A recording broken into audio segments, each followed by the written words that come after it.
चिट्टे से बुढ़ापा दागदार, 75 साल की उम्र में नशे के साथ गिरफ्तार। पुलिस ने भट्टा कुफर क्षेत्र में एक बुजुर्ग समेत 2 लोगों को चिट्टे के साथ गिरफ्तार किया है। स्पेशल सेल की टीम ने गुप्त सूचना के आधार पर एक घर में दबिश देकर यह कामयाबी हासिल की है। मामले को आगामी कार्रवाई के लिए संजौली पुलिस स्टेशन के सुपुर्द कर दिया है। पुलिस के अनुसार स्पेशल सेल की टीम बुधवार को क्षेत्र में गश्त कर रही थी। आरोपियों की पहचान वीरचंद निवासी कुमारसेन और 75 वर्षीय सुनील निवासी संजौली के रूप में हुई है। इस दौरान पुलिस टीम को चिट्टे के बारे में गुप्त सूचना मिली। पुलिस ने इसी आधार भट्टा कुफर क्षेत्र में एक घर में दबिश देकर 2 लोगों से 6.580 ग्राम चिट्टा हेरोइन बरामद किया है। पुलिस ने दोनों आरोपियों के खिलाफ एनडीपीएस एक्ट की धारा 21-29 के तहत केस दर्ज कर गिरफ्तार कर लिया है। पुलिस ने तलाशी के दौरान एक अधजला नोट भी बरामद किया है। इसके बाद आरोपियों को संजौली पुलिस स्टेशन जाकर आगामी कार्रवाई अमल में लाई है। पुलिस दोनों आरोपियों को रिमांड पर लेकर मामले की छानबीन करेगी। एसएसपी शिमला संजीव कुमार गांधी ने बताया कि पुलिस नशा तस्करों के खिलाफ कड़ी कार्रवाई कर रही है। मामले की गंभीरता से छानबीन की जा रही है। आज रिलीज हो सकता है बजट, विधायक निधि के रुके प्रस्तावों को मिलेगी मंजूरी। लंबे इंतजार के बाद राज्य में विधायक निधि से संबंधित बजट की राह आखिरकार खुलने जा रही है। 6 नवंबर को बजट रिलीज किया जा सकता है। इसके साथ ही पिछले 1 महीने से उपायुक्तों के पास लंबित कई मंजूरियां भी आगे बढ़ेंगी। अब तक ट्रेजरी से विकास खंडों के लिए निधि जारी नहीं हो रही थी, जिससे विभिन्न विकास कार्य अधर में लटके हुए थे।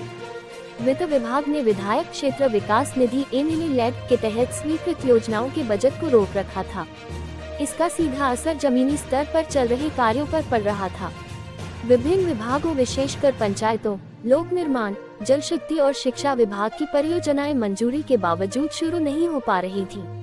उपायुक्तों को इन योजनाओं के प्रस्ताव तो प्राप्त हो रहे थे, लेकिन ट्रेजरी से फंड न खुलने के कारण वे इन्हें क्रियान्वित नहीं कर पा रहे थे। वित्त विभाग के वरिष्ठ अधिकारियों के अनुसार कोषागार से राशि रिलीज न होने का मुख्य कारण तकनीकी अनुमोदन और वित्तीय संतुलन की प्रक्रिया बताई जा रही थी। अब ये प्रक्रिया लगभग पूरी कर ली गई है और 6 नवंबर को निधि जारी होने की संभावना है। कई जिलों में विधायक निधि से संबंधित लगभग 2 से 3 करोड़ रुपए तक की राशि रुकी हुई है। विधायक लगातार इस मामले को लेकर सरकार और वित्त विभाग से संपर्क बनाए हुए थे। बजट जारी होने के बाद सबसे पहले वे प्रस्तावों को प्राथमिकता दी जाएगी, जिनकी मंजूरी पहले से मिल चुकी है और जो केवल फंड की प्रतीक्षा में है। जिन प्रस्तावों की फाइलें अभी वित्त विभाग में लंबित हैं, उन्हें बाद में निपटाया जाएगा। कानबरा में हिमुडा बसाएगा सूबे का सबसे बड़ा नगर, लंज में जगह का चयन। हिमाचल प्रदेश के कानबरा जिले में एक अत्याधुनिक और प्रदेश के सबसे बड़े आवासीय नगर को बसाने की योजना पर काम जोरों से चल रहा है। ये योजना राज्य के शहरी विकास के इतिहास में एक मील का पत्थर साबित हो सकती है। सरकार ने इस महत्वाकांक्षी परियोजना की जिम्मेदारी हिमाचल प्रदेश शहरी विकास प्राधिकरण हिमुडा को सौंपी है। इसके लिए एक विशाल भूमि का अधिग्रहण किया जाएगा। हिमुडा को लगभग 10,000 बीघा भूमि की तलाश करने का लक्ष्य दिया गया है। इस जमीन की खोज के लिए हिमुडा की टीम ने कानबरा जिले के विभिन्न उपमंडलों का दौरा किया और अब उन्होंने शाहपुर विधानसभा क्षेत्र के लंज कस्बा में एक बड़े भूखंड का चयन किया है। यह क्षेत्र लंज और गाहलिया गांव के बीच स्थित है, जहां सरकारी और निजी भूमि का संयोजन है। यहां आवासीय नगर बसाने के लिए सभी आवश्यक सुविधाएं मौजूद हैं, जो इसे इस परियोजना के लिए आदर्श स्थान बनाती हैं। हिमुडा ने भूमि की संबंधित औपचारिकताएं पूरी करने के लिए जिला प्रशासन से भी सहयोग की अपील की है। इसके बाद मुख्यमंत्री और शहरी विकास मंत्री इस स्थान का दौरा करेंगे और प्रोजेक्ट को अपनी मंजूरी देंगे। जैसे ही उनकी हरी झंडी मिलेगी, निजी भूमि की खरीद और सरकारी भूमि की हिमुडा के नाम पर ट्रांसफर की प्रक्रिया शुरू हो जाएगी। सिगरेट पीने से रोकने पर युवक ने पुलिसकर्मी पर किया हमला। संजौली बाजार में सार्वजनिक स्थान पर सिगरेट पीने से रोकने पर पुलिसकर्मी के साथ मारपीट का मामला सामने आया है। पुलिस ने आरोपी युवक के खिलाफ बीएनएस की विभिन्न धाराओं के तहत केस दर्ज कर मामले की छानबीन शुरू कर दी है। आरोपी संदीप कोटखाई का रहने वाला है। पुलिस को दी शिकायत में कांस्टेबल सुनील ने बताया कि वह देर शाम करीब 7 बजे संजौली बाजार में HRTC काउंटर के पास ट्रैफिक ड्यूटी पर तैनात था। इस दौरान उन्होंने एक युवक को सार्वजनिक स्थान पर सिगरेट पीते हुए देखा। पुलिस कर्मचारी ने युवक को ऐसा करने से रोका तो वह सिगरेट फेंककर मौके से चला गया। इसके कुछ समय बाद युवक लौटा और उसने पुलिस कांस्टेबल से मारपीट शुरू कर दी। मामला संजौली स्टेशन से कुछ मीटर की दूरी का है। पुलिसकर्मी से मारपीट को देखकर आसपास के लोगों ने बीच बचाव किया। थोड़ी देर में ही पुलिस स्टेशन से भी कर्मी मौके पर पहुंचे और युवक को हिरासत में लेकर थाने ले जाया गया। पुलिस ने आरोपी के खिलाफ भारतीय न्याय संहिता की धारा 132, 121 और 221 के तहत केस दर्ज कर आरोपी को गिरफ्तार किया और नोटिस जारी कर रिहा कर दिया है। पुलिस ने मामले की छानबीन के तहत मौके पर मौजूद लोगों के बयान दर्ज करने के साथ ही अन्य औपचारिकताएं भी पूरी करना शुरू कर दिया है। एसएसपी संजीव कुमार गांधी ने बताया कि पुलिस मामले में नियमानुसार कार्रवाई कर रही है। हिमाचल में 411 बस्तियां जुड़ेगी सड़क से, 1540 किलोमीटर सड़कें बनेगी। हिमाचल प्रदेश की 411 बस्तियां सड़क सुविधा से जुड़ने जा रही हैं। प्रदेश सरकार ने एनआईटी हमीरपुर से डीपीआर स्वीकृत कराकर केंद्रीय ग्रामीण विकास मंत्रालय में ऑनलाइन जमा करा दी है। प्रधानमंत्री ग्रामीण सड़क योजना 4 चरण के तहत इन बस्तियों को जोड़ा जाना है।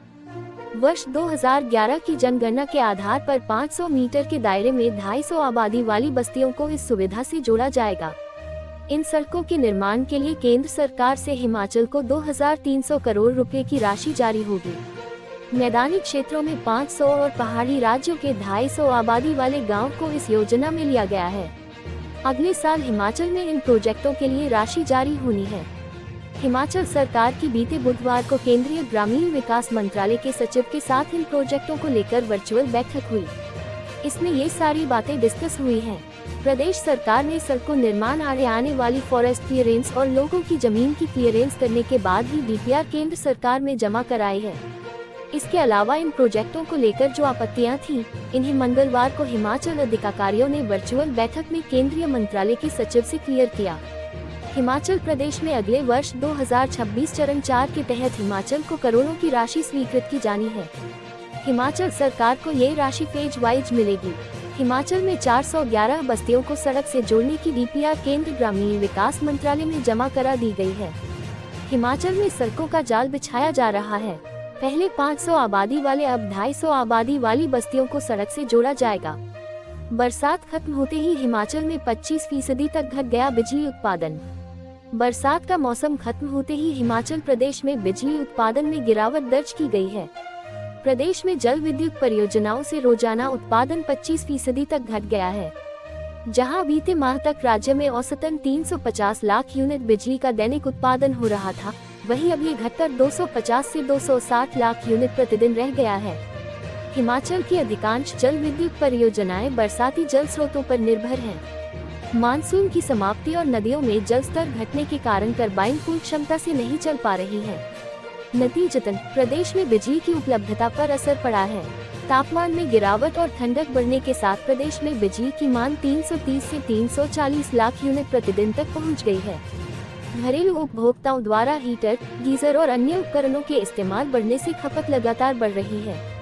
ऐसे में उत्पादन और मांग के बीच करीब 70 से 80 लाख यूनिट प्रतिदिन का अंतर बन गया है। इस कमी को पूरा करने के लिए हिमाचल प्रदेश विद्युत बोर्ड ने पंजाब और छत्तीसगढ़ से रोजाना 50 से 60 लाख यूनिट बिजली की आपूर्ति सुनिश्चित की है। गर्मियों में हिमाचल ने इन राज्यों को बैंकिंग व्यवस्था के तहत बिजली दी थी, जिसे अब वापस लिया जा रहा है। गर्मियों में जब जल विद्युत परियोजनाएं पूरी क्षमता पर चल रही थी, तब हिमाचल ने अतिरिक्त बिजली पंजाब, हरियाणा और छत्तीसगढ़ सहित अन्य राज्यों को बैंकिंग पर दी थी।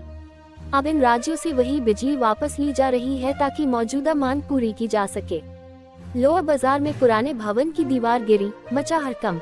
राजधानी के लोअर बाजार स्थित पुराने डाकखाने के पास बुधवार शाम एक पुराने भवन की दीवार का एक हिस्सा अचानक दरक गया। इसका मलबा निचली और पैदल रास्ते पर जा गिरा।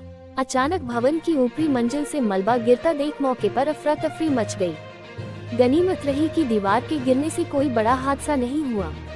घटना की सूचना मिलने के बाद लोअर बाजार की पार्षद ओमन बनगा मौके पर पहुंची और लोगों से जानकारी ली। स्थानीय कारोबारियों ने बताया कि देव वूल हाउस में शाम करीब 4:30 बजे अचानक ऊपरी मंजिल से मलबा नीचे गिरा। ऊपरी मंजिल पर ढाबा चल रहा है। यहाँ सैकड़ों लोग रोजाना खाना खाने के लिए आते हैं। वही पैदल रास्ता जहाँ पर मलबा गिरा है, वहाँ नगर निगम के बेच लगे हैं। इस पर रोज लोग धूप सेंकते हैं। बुधवार को भी यहाँ लोग धूप सेक रहे थे, लेकिन हादसे से ठीक पहले सभी यहाँ से चले गए थे।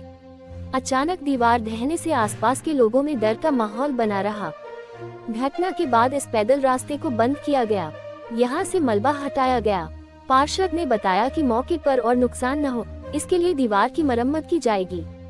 इस बारे में संबंधित लोगों से भी बात हो गई है।